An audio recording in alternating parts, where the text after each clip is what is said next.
You got a crap load of books behind you right now. Tell me about that pile there. Have you read every one of those? No, I have not read every one of them. I do it because it looks good, but I'm a very slow reader. I read almost every day, but I read very slow. So a book that may take you a week to read, it may take me an entire month, even if I'm reading it every day. I read that slow. So guys, if you're listening to this, you don't have to be that smart to do real estate. Welcome to the Troy Kearns podcast. We talk all things business, real estate, entrepreneurship. Today we've got an entrepreneur, Jeremy Mathis. Welcome to the show. Thank you so much, Troy, for having me, man. I really appreciate you. Hey, man, I appreciate you popping on here and sharing your story. Can you tell us a little bit about how you got started, where you're from, what you do, and how you got here? So I'm one half of the Mathis twins. If you follow us on social media, we are the Mathis twins. I'm one half.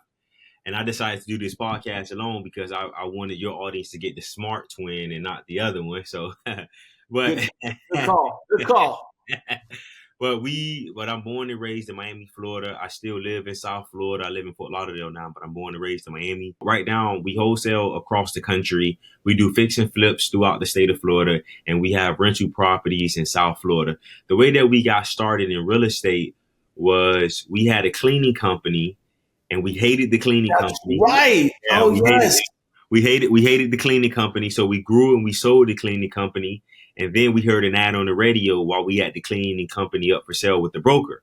We go to a free seminar, which ended up turning into a $55,000 seminar. We paid $55,000. Who was it? And I don't even remember. It was this guy named Chad Chinnicky. I don't even know.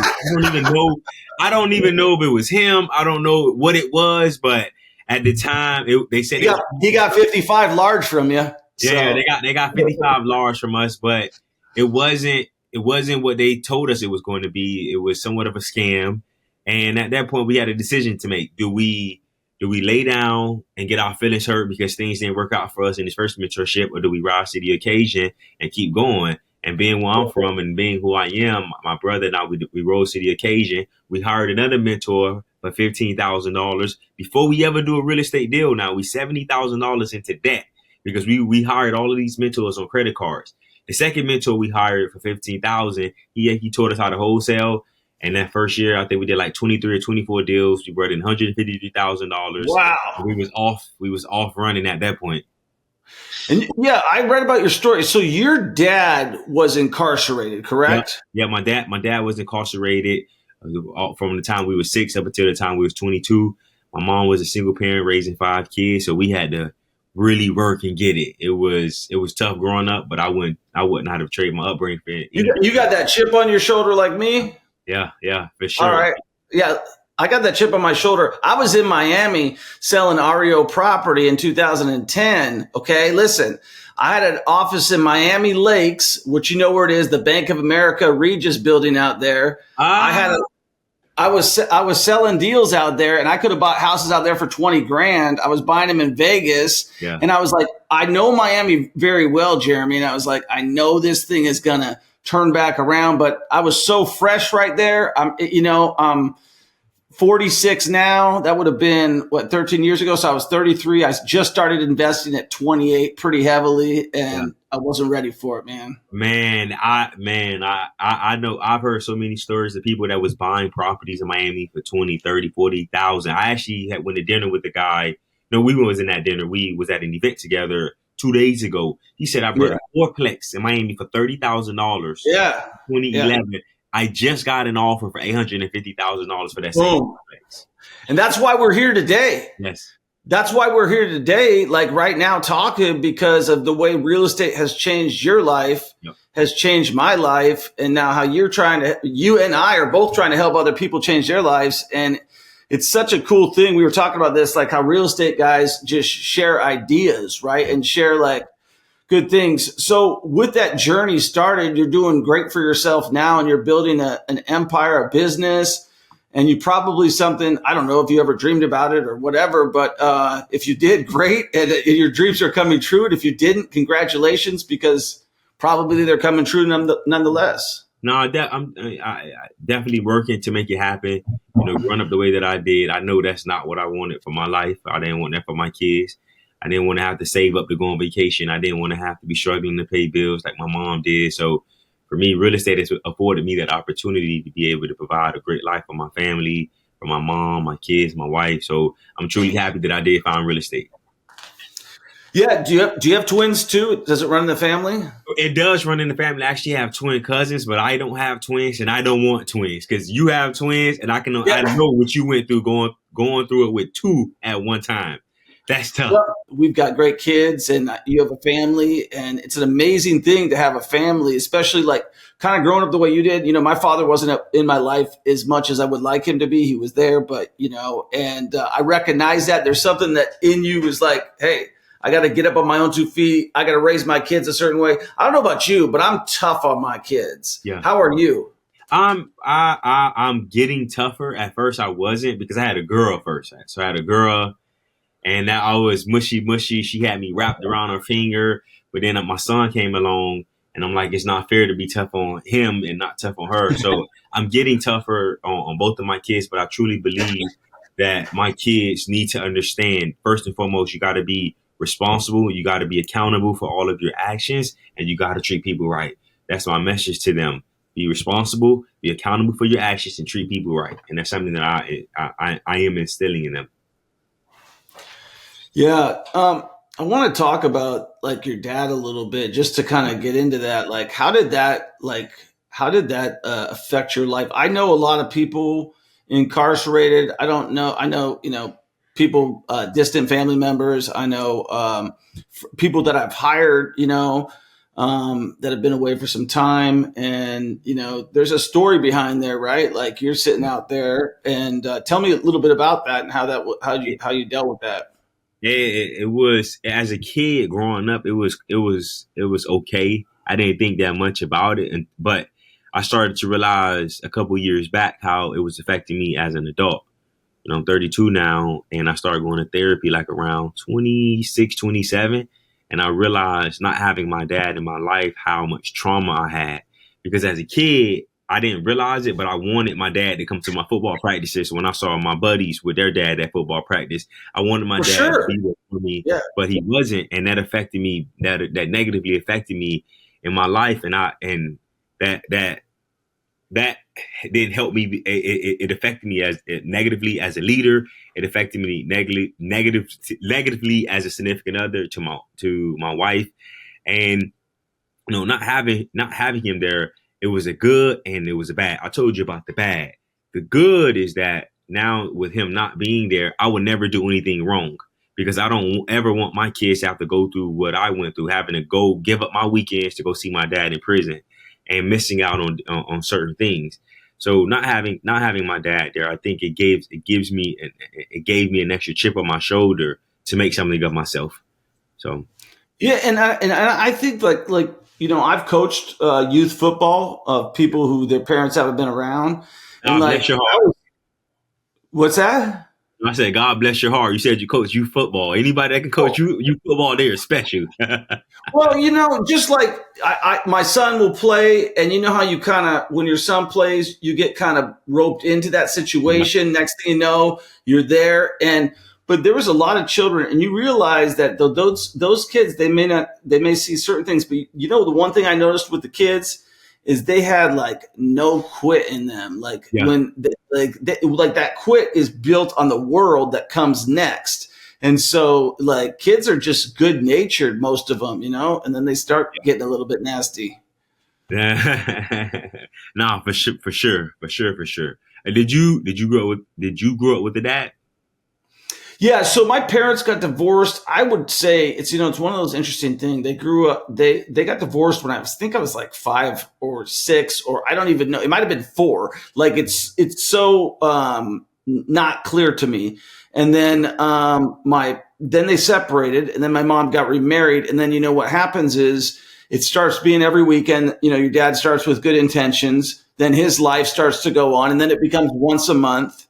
And then like the sports and stuff, that really never happened. My memories of that were at a young age, you know, like when he was around and they were together, like 6 or 7. And then it was like, you know, then it's your mom taking you to baseball and you telling her like, hey, like for me, I always tell her, I'm like, I'm mad at you for not pushing me hard enough to take the next step. The dad would have said, hey, like when I was getting ready to graduate to the next level in sports, I got intimidated and I backed out and I talked my mom out of it. Right. But I was thinking like, if I had my dad there, he probably would have not let me like, hey, you're going, you don't have a choice. Get up here and do it, you know? So, but yeah, I definitely wasn't. My father was a figure, but he wasn't like, you know, around all the time. And he was lived in a different city and I saw him, you know, every couple weekends and that whole thing. So definitely he wasn't around, period. There was access to him, not like your situation, but I think it still does affect you, you know? Got you. No, for sure. I think I definitely can agree that not having both parents around affects you some way, somehow. So, yeah. Yeah. So, getting into the real estate thing, you spending money on those mentorships, you know, and losing money right out of the gate. Yeah. And making these decisions and then having the conviction to get back up on your own 2 feet. Tell me where you're at right now. Like, what are you guys doing right now? That was about 7 years ago now when we did all of that. But now we've done 450 plus transactions. That's from wholesaling, fixing and flipping, and buying rentals. Our rental portfolio is worth about $7.5 million, and we probably have about $2.5-3 million worth of equity in our rental portfolio. Right now, the bulk of our business is wholesaling across the country. And now we're also trying to figure out where we can buy rentals, because all of our rentals now are in South Florida, but when everything in South Florida is extremely overpriced. The only way that you buy anything in South Florida is with cash, all cash. And for us, we've been priced out of the market, so we haven't been able to buy more rentals at the rate that we would like to. So right now we're looking at Cincinnati, we're looking at Columbus, Ohio, and Western Pennsylvania to see which one of those markets. I got a better one for you. I'm listening. So I'm invested in it. I'm also invested in the Midwest. And I do agree that all the markets that you mentioned are excellent markets. I just think there's a better one. And I think it would benefit you in 2 different ways. 1, wholesaling, and 2, rentals. And it's one that I'm telling a lot of people to invest in. It's Birmingham, Alabama. And you got low taxes, the most friendly. Actually, I watched one of your videos. It was the top one for the most friendly real estate. I was thinking, I'm like, I'm here, man. So on one of your videos, I saw that. So in mine, it's number 1. It's because it's on the come up. It's like still low. So you can buy $25,000, $40,000 houses all day long, but it's ascending. Yeah, it's ascending really good. Yeah. Wait, now you said that's in Birmingham, Alabama. Yeah, Birmingham with a B. It's like 2 hours. No, I know what Birmingham is. I just wanted to make sure I heard what you said. So you own rentals in Birmingham? Yeah, I have 4 there currently, and we just started. And then I have several students of mine that have followed me over there. And I told them the only thing we don't have figured out there is property management. We've got the contractors. Our property manager is, you know, so we got to get that part handled, but we'll figure it out. I don't know too many good property managers. When you find a good one, you let me know. I don't know too many good ones. I'm heavily invested in Mississippi, Jeremy, and I have an excellent property manager there. That market's gone up quite a bit. I've been there since 2011. Where? Gulfport, Biloxi area of Mississippi. Okay. Is that where most of your rentals are located? I have about 100 there, and then I have about another 100 single families in Kansas City, and then several commercial buildings in Kansas City and Las Vegas, and then some other properties sprinkled throughout the country. Oh, wow. That's dope, man. And how did you buy your properties? Is it more so sub 2 or just straight conventional? You know, so like I said, you made a bunch of mistakes in the beginning. I'm going to tell you mine so you understand so when I first got into the game, I first was like, do I do stock market or do I do real estate? And when I did the stock market, I really didn't like the way it was going. So I started to get into real estate, and I bought a house. I house hacked it before it was called a house hack. I just rented out the room. And then I did that again, but I bought one that was like distressed. I didn't even know what the value was, but I just knew it was a piece of crap and I was getting it for a good deal. And I fixed that up. I sold one for like $12,000 profit, the next one for $100,000 property. I bought 2 properties in Vegas at the top of the market. This is, at this point in time, you are like 12 years old, okay? I'm 46. So this is like right at the peak of the economy. I decided to buy properties in Las Vegas, never been to Las Vegas, don't know or never lived there, anything. I just bought them speculation. Like anybody could get a loan. You hear about those loans, anybody could get. I bought 2 of them. And so I bought the wrong properties. It took me out of the game for 5 years, but I started becoming an agent and selling massive properties. And my thought, I almost lost the whole freaking shooting match. Everything went bankrupt and belly up. And so me fighting for those 5 years, I became a cash buyer as I sold thousands of properties in Miami, Kansas, or in Las Vegas. And then as I sold those properties, I bought them like the $20,000 houses. I loaded up on those $20,000 houses in Vegas.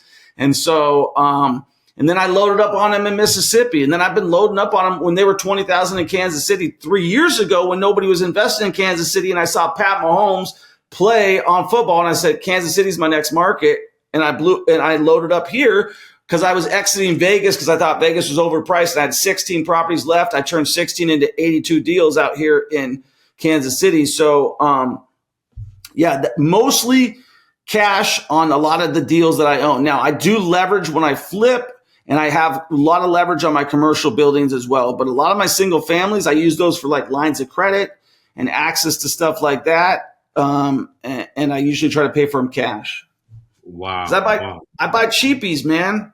Yeah, cheapies. So typically when you buy a rental property, 2030 in Kansas City, how much is that renting for? The 20 and 30 ones in Kansas City are non-existent anymore. They are in Birmingham. Like I just bought one for, I bought one for 25. I put like 20 into it. So let's call it 45 all in. I think I'm getting like 900 or $1,000 a month on that one, maybe a little bit more. You know, I try to do like the 2% rule still, you know? Yeah. Got you. Pretty good return. Pretty good return. What we see in markets like that, Jeremy, is, I did that in Philadelphia. I only bought one because I wasn't ready to go that far. But it was in 2016. I bought it for 32, and now it's worth 200. And I could have bought a bunch more of those. So I just look for that type of a market, like the one that nobody's got to yet. And Birmingham, I think, is it. Yeah, got you. Thank you for sharing that. I appreciate it. Yeah, anytime you. Yeah, if you need any help down there, we got contractors, we got guys, But I think you would kill it with the wholesaling too, because I know you wholesale around the country. So you said Birmingham is a place we need to look at.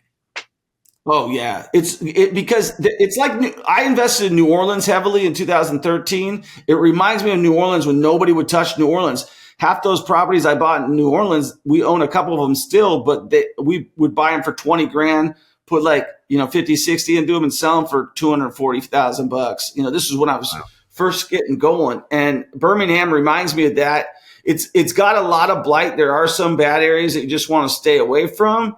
But, the way Alabama is, people are coming there. They got a Top Golf. You can see like the infrastructure starting to build, Got you. I appreciate you for sharing that. Thank you. Yeah. So Jeremy, more about you and less about me. So you're doing wholesaling virtually. Are you guys flipping too? Yeah, we flip. We flip all throughout the state of Florida. We probably have lost only on 3 deals, and we probably flipped like over 150 houses at this point, and we've lost on 3 of them. And those losses have all come within the last 24 months. Yeah, well, this is the time to hold on to the property. Like I'm holding on to like 5 or 6 big losses. I'm going to rent them out. I'm going to slow drip it.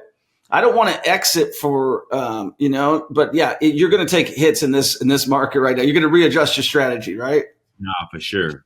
We've had to readjust our strategy and look at things differently and not be and be a little bit more conservative. But luckily for us with our flips, with us flipping in Florida, Florida hasn't been affected as much as other markets have when it comes to Oh yeah. price. We literally just closed the deal. We literally just closed on the property. Closed the property today, and we'll make 180 on it. So Boom. that's a great flip. That's not all the time, but that we just closed on that one today.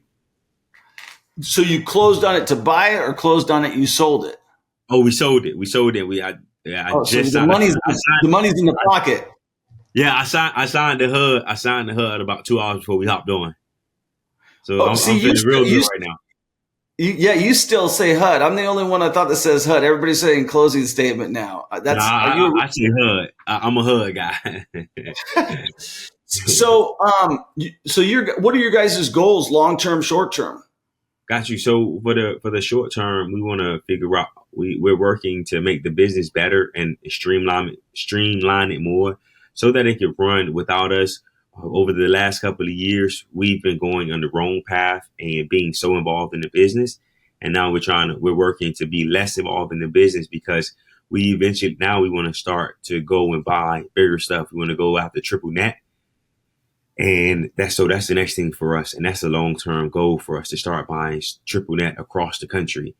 We have a mentor now who's been showing us the possibilities with triple net, and it's been very promising. And with our rentals being the way that they are, I really am looking at triple net as like, okay, this could be the thing for us because with rentals, they're cool and I like them. Don't get me wrong. I love rentals, but it's a high paying, it's a decent paying babysitting gig. Whereas with triple net, I don't got to deal with certain problems. And one of the things that you alluded to earlier was the property management issues that you're having in Yeah. Birmingham. If I buy triple net, what property management issues am I really having? So that's the long term thing for us, and that'll be our next focus after we get the business to a point to where we don't have to be in the day to day for the wholesaling and the flipping.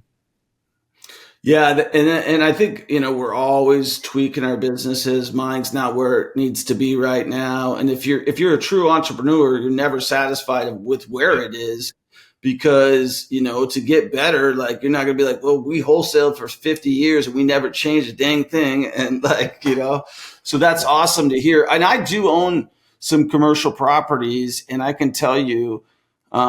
It's harder sometimes to get them in. Like it's easy to get a residential, but once you get them in, they usually don't leave and they stay for a long time.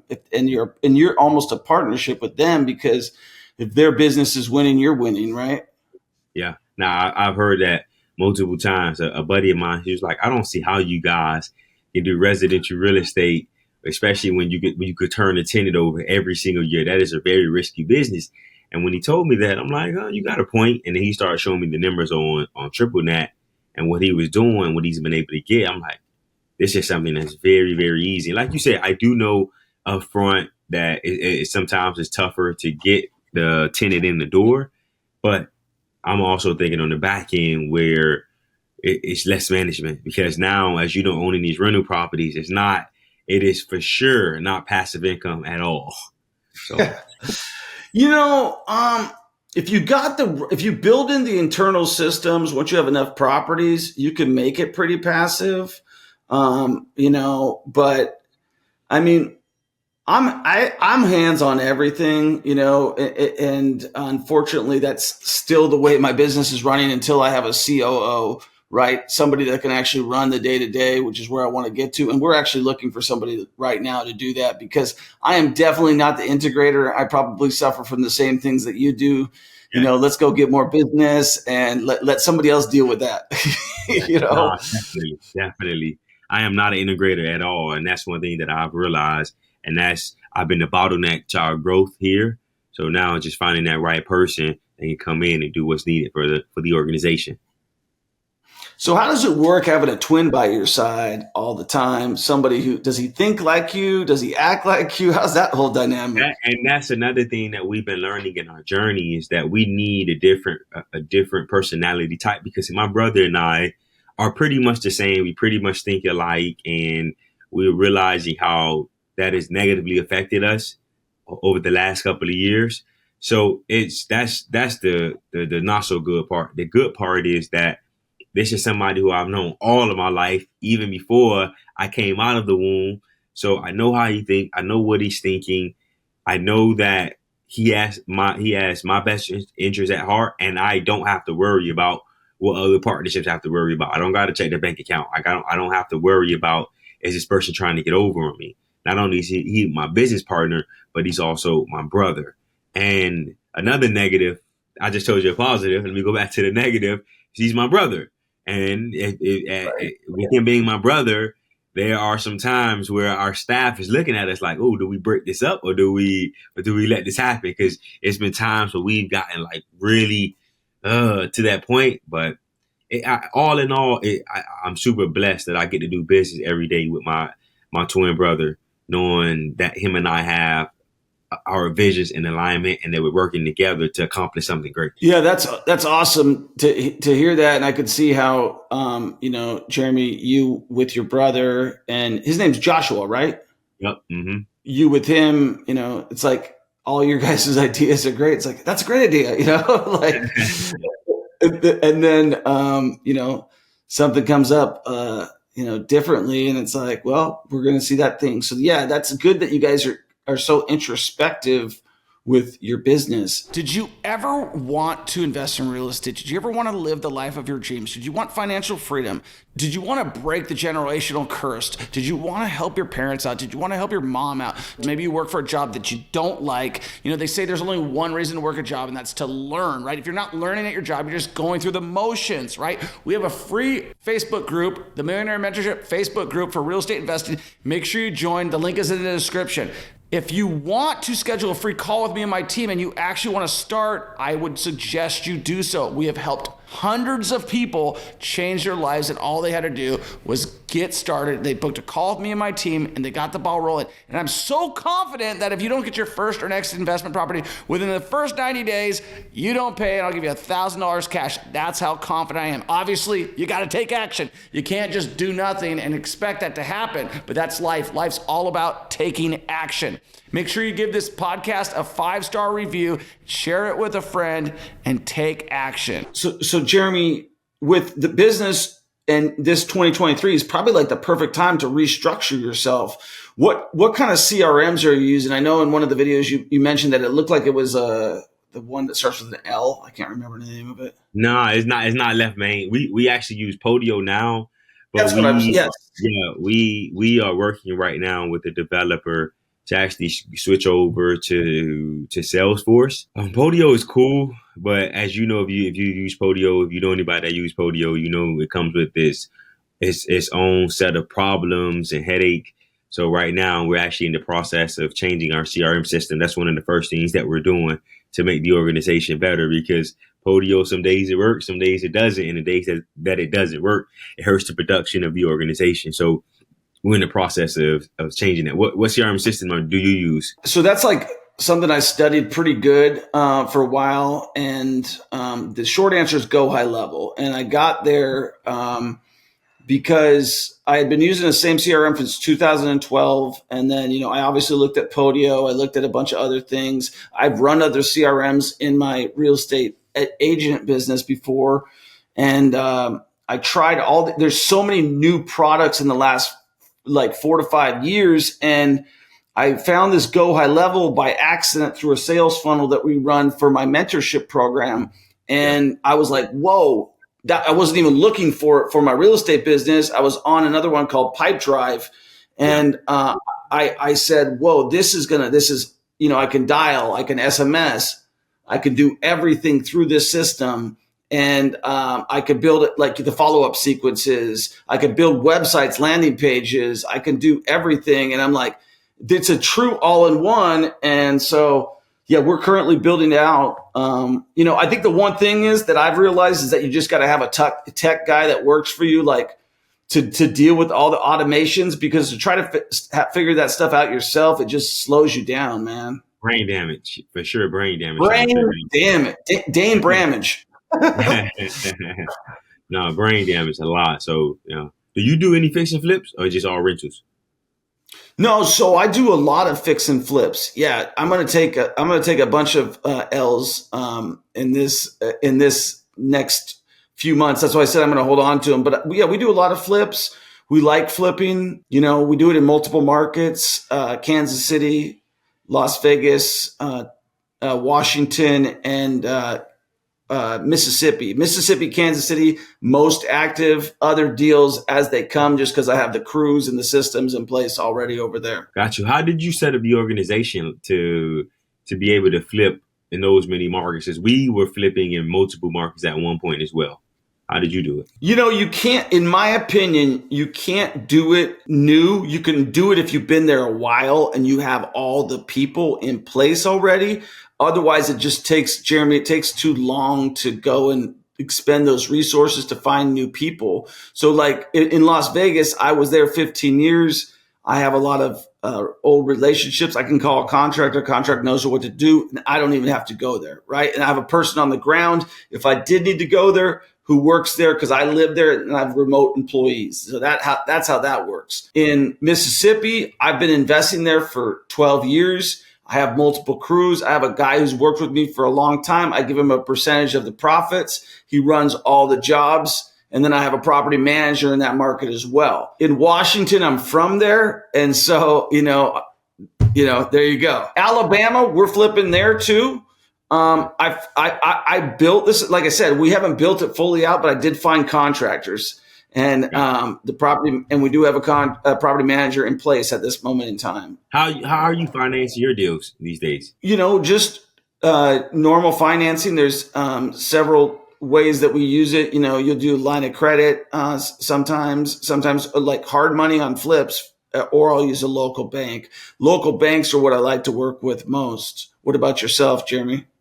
You got to teach me how to do the local bank because we don't have many local banks down here. So definitely, I'm interested in You do. So let me tell you something. So I'm moving to Naples, Florida. I'm building my house out there right now. Okay. I'm gonna have season tickets to the Miami Dolphins.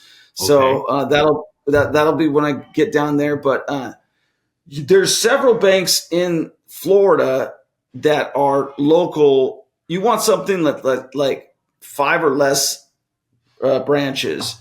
And there are some in Miami that might be in like one of those like buildings downtown, and you have to go in there and basically talk to their commercial lending department. And that's how you're going to get all of your, lines of credit and all of your, you really like signature loans, for lack of a better word. Like I had a guy out here locally who, was a local banker. I met him, I have the relationship with him. He's like, yeah, you want like I forget what it's called. It's basically a line of credit on your person, right? Like just a signature loan. Like they know you're good for it. And so you give them a personal guarantee, of course, and they loan you the money and it goes against your assets. I said, for me, the local banks is a game changer. And it was a hard time. Like the big markets are harder. Like Las Vegas was the same way, but I found a local bank in Las Vegas and they're the ones that loaned me the money on the skyscraper I bought. I bought a 96,000 square foot skyscraper downtown Kansas City last year and it's empty. It does not cash flow. I lose money right now. So it'll take some time to build the tenants up, but it is your nice property. It's on 10th and Main in downtown Kansas City, and that it's a revitalized area and it has unlimited potential. We just got to fill it up right now. And my biggest, it was cool. That's impressive. Sure. Very, very inspiring. But you had asked me how we fund our deals. Right now, most of our deals are being funded through private lenders. We got really good at financing our deals through private lenders. And that's actually how we got started with our first race and flip. We had a private lender who funded it. And through that experience, we realized that my job as the investor is to go out and find the deal. If I find the deal, the money is the easy part, as you know, in this business. Most people that don't do the business, they think the money is the hard part. But no, actually, especially right now, the deal is the hard part. If you get the deal, the money will come. You will be able to get it. So most of our deals are financed through private lenders. Oh, that's awesome. I think that's a talent to be able to raise private money. I did it with my mom and family when I was first getting going. and it worked out great. I had other buddies who I would same thing. You talk to friends, guys who got money, and you give them a good percentage of something, an equity piece, and that can be like a game changer for them and you. And then you got more people coming to the party because you're doing such a great job for them. Yeah. That's awesome. Yeah. So how do you expand that? I mean, how far can you take the private money? When you say how far, what do you mean? Like in different markets or raising more money? What do you mean by that? Yeah, like, do you guys look at like syndicating deals where you're talking triple net? So do you look like maybe building a syndication where you bring on the capital to take down a commercial property and bring them in? Eventually we will get to that point. But one of the things that we're realizing now is the power of focus. So before we even start doing that, we really want to get our ducks in a row and get out of the wholesaling and flipping business, and at least the day to day, and be there for a higher level role within the company. But eventually, yes, we would start syndicating and doing a fund, because I really like the triple net leap. I like the triple net space, and that's the next thing for us. You got a crap load of books behind you right now. Like, tell me about that pile there. Have you read every one of those? No, I have not read every one of them. I do it because it looks good, but what I do is somebody. At least you're honest. I'm very honest. I've read a good amount, but not nearly. I haven't even read half of what you see. But every time somebody tells me to read to get a book, I go ahead and I order it if I connect with that person, and I just have it. I have it there waiting to be read. I'm a very slow reader. I read almost every day, but I read very slow. So a book that may take you a week to read, it may take me an entire month. Even if I'm reading it every day, I read that slow. So guys, if you're listening to this, you don't have to be that smart to do real estate. I second that. I got a 1.8 GPA in middle school. Okay. So you don't need to be that smart to sell real estate. And you just got to be, I think you just got to want it bad. It sounds like you wanted it pretty bad. Yeah. Are you guys, what are your guys' long-term goals with your business? I know you want to get it functioning and get all your systems in place and buy some triple net real estate. How far do you see this thing going with you and your brother? Is there like an end, or are you going to keep going forever? For us, we've had a discussion actually this year, and we see ourselves going as long as the business will allow us to go, because for us, we love that wholesaling is a great cash business, and you're able to generate quick cash and able to dump it into assets like rentals and into other businesses. So for us, we are going to wholesale and fix and flip as long as we possibly can, and then use that cash to go out and invest in assets, triple net, invest in businesses. We've invested in some businesses this year, which I'm very excited about. So that's our plan. What kind of business did you invest in? So we invested in some yoga studios. So there's an I upstart love there. yoga. Yes. And this yoga company has been around since 2010, and they needed some growth capital, and they're one of the fastest growing companies down here in South Florida. And it's an amazing business. So we put some money into that, and then we're just looking for other opportunities where there's a good operator, somebody who's been in the business for some time, but they just need a little extra capital to help them grow. Yeah, Jeremy, you're smart. That's awesome. And did you invest in the yoga business because you do yoga? I health is wealth is one of my own daily mantras. It's something that I live by. So I invested in it because first and foremost, the numbers look amazing. As you know, every investment needs to start in with the numbers. So the numbers on the business are amazing. Number two, it aligns with who I am. I believe health is wealth. I believe in working out, and the company has had a lot of people transform their lives through it, through going through the yoga studios. So that was another reason. And then number three, I also knew the management team. The guy who owns the studios was our partner in the cleaning business. And I've made a lot of bad investments in my life. Like I'm talking about $700,000 lost in the last 2 years investing in stuff that I should not have been investing in. And one of the lessons I learned was you got to really know the operator, like really know the operator, at least for where where I'm at in my life. I really knew the operator, and that made me feel very comfortable with putting money in it too. So for those two reasons, we decided to go ahead and make the investment. Yeah, you're brave to say that. A lot of people won't talk about their losses. I'm sure I've lost way more than that. And, what people don't, I think it's actually important to talk about, because when you lose money, you make massive money, and you know it because you just made a big mistake, which makes you introspective, right? And figure out what you did wrong, which is what you just mentioned, is that you got to know the operator, because if you don't, an idea ain't going to get the job done. Right. You got to, for me, where I'm at in my life, being 32 years old, I just really need to know that there's an operator that has been through something before, not somebody who's first time at this, not a great idea that sounds good in theory and in paper, but really an operator who's been through the mud.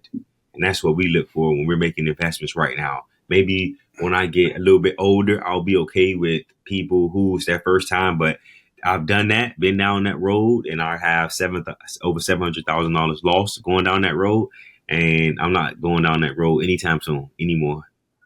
I think it's the right strategy. I 100% agree. There's not even like a percent. You got to have relentless entrepreneurs who are good operators, not people who have a great idea, because that it's your money and their idea, and it usually doesn't work out.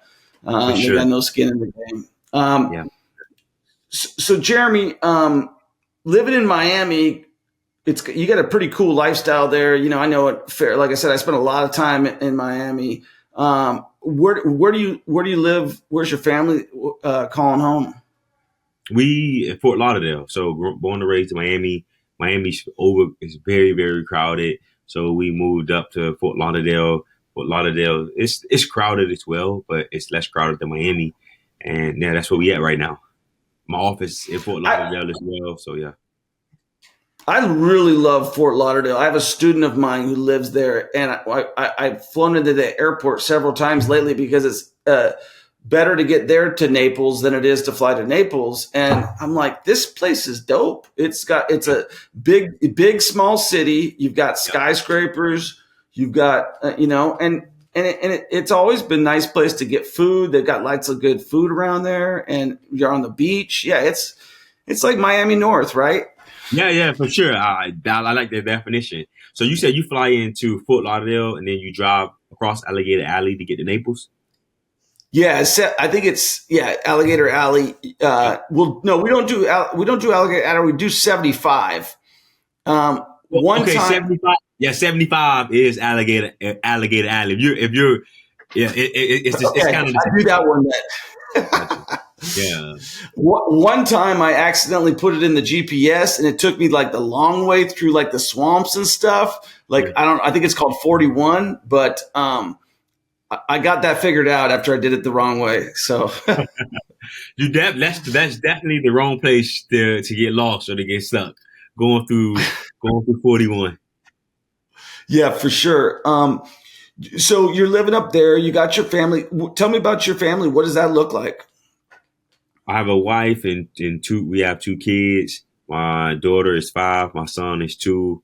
And they are one of my top priorities in my life. They're the reason why I do what I do. We talked about it earlier about not having a dad. And that's, you asked me how that affected me. Like, I'm a very present dad to the point where, like, I'm sometimes, I think I'm too present, but it's something that I really enjoy. And I actually enjoy being a dad more than I do running a business and being an entrepreneur, if I'm being honest. That's crazy. Yeah. That's crazy. That's awesome. I'm sure your kids are feeling that. Yeah. That's amazing. So I'm glad you get to spend as much time with your children. And that's the best thing about real estate is you truly can make up your own hours. You can attend every sporting event, and everything you want. It's your choice whether you do or do not do it. And I'm sure your kids are feeling that. Are you guys a sports family since you have a 5-year-old? Is that starting to come on the radar? My daughter's not. She doesn't like sports. My daughter is a girl's girl. But she does ballet and she does gymnastics. So that's you can say gymnastic is a sport, but that's what my daughter does right now. We haven't gotten into it as of yet. But as far as being a sports family, we are the number one Dolphin lovers and fans in the world. So Miami Dolphins, baby, all the way. Yeah, well, you guys got Tyreek Hill from the Chiefs, so you're welcome for that. And I'm sure you guys could use him over there because I just think we beat y'all. All right, I think the podcast's over, guys. No, I'm joking. I gotta go. You guys took home that W. You know what though? I will tell you that like where I live and where I play is where I told you I was going to get Dolphins tickets when I moved down there, and I do mean that because I looked at it. I'm like, I got the Tampa Bay Buccaneers or I got the Dolphins, and we're going to get Dolphins tickets. I grew up being a big Dan Marino fan as a kid, and so the Dolphins were my jam as a little kid. You pick the team that's not yours, and that was mine for a few years back there. So definitely, I love Miami. I love South Florida. That's why I'm bringing my family to the West Coast. I would have done Miami probably 15 years ago when I was a little bit younger, but having a family now and stuff, I think it's Naples is the place for us. Before I let you go, why don't you tell people how they can follow your journey? I know also you guys have like a mentorship program that you were talking about. I saw that on there. You want to talk a little bit about those things, Jeremy? Yes. No, thank you. I appreciate it. So I think the best place for anybody, if you want to connect with us, is on Instagram. Our handle is Mathis Twins. That's MATHISTWINS. That you DM us, we respond back. That's actually how Troy and I actually connected through a DM. We have a mentorship program as well where we teach people how to wholesale anywhere in the country. We teach people how to fix and flip as well and how to buy rentals. If you're interested in that, shoot us a DM as well. But man, if you're listening to this podcast, that means you're connected with Troy, and just seeing what Troy has been able to do over the last couple of years has been very inspiring and impressive to me. So you guys are in good hands by listening to Troy and doing whatever Troy is telling you guys should do, because you don't get to that many rental units and buying skyscrapers and doing everything Troy talked about during this episode without actually putting the work in and knowing what you're doing. So kudos to you. Well, man. We're learning, brother. We're learning every day, and I appreciate that compliment. And I see a younger, smarter version of myself when I'm talking to you. So I think you'll be doing a lot bigger stuff than I am at my age. 14 years can make a lot of impact, and especially you got started with such zest and fire. So it's super cool. I'll tell you what, I would love. If Tommy Haar, he spoke at our last mastermind. I think you would be an incredible speaker. You and your brother, we'll fly you out here, take care of you. If you do want to come to our next mastermind, I would love to have you. Hey, listen, I'm willing to come, brother. Just hope if we're available on a date, we definitely will be there. And one of the things I've learned in my life is that when you meet great people that have great energy, and we haven't dialogued that much, but just feeling the energy is something. You're somebody I definitely want to help out and build a relationship with. So definitely let me know. I would love to. Okay, perfect. Yeah, we'll let you know the date. It should be sometime in March. We're just kind of trying to figure out a date. But I appreciate you coming on the podcast. I appreciate you showing your story. I wasn't sure when we first connected if you were going to bring both y'all on, and I was like, okay, that'll be interesting. I've never done that before. No, so he was supposed to be here, but we have we have a lot going on. You and I, we can talk about it offline, just personally. So that's why he wasn't able to join. But typically we like to do this together. It brings a cool dynamic. Just this one, we had something tragic happen recently, so that's why he's not here. All right, well, cool. When you guys come to Kansas City, we'll do it in my building, and we'll do it live, and we can make up for it then. And I'm looking forward to it. So appreciate you coming on. And any last words of wisdom for anybody out there? Maybe they feel like they can't do it. You know, I know you've taken your hits. You got your chin up. You're ready to rock and roll. Listen, guys, as you guys can see, and as you listen to, you can tell I'm not that smart. So if I can do it, you can do it as well. And I like to everybody to run your own race. Don't look at what other people are doing on Instagram. Don't look at what other people are doing in their life. Focus on your life and run your own race, because your journey is your journey and not somebody else's. Those are my parting words. Don't compare yourself to others. Excellent, man. And guys, make sure you subscribe to the channel. Make sure that you follow Jeremy, and make sure you guys give us a 5-star review on this. And we'll talk to you on the next one.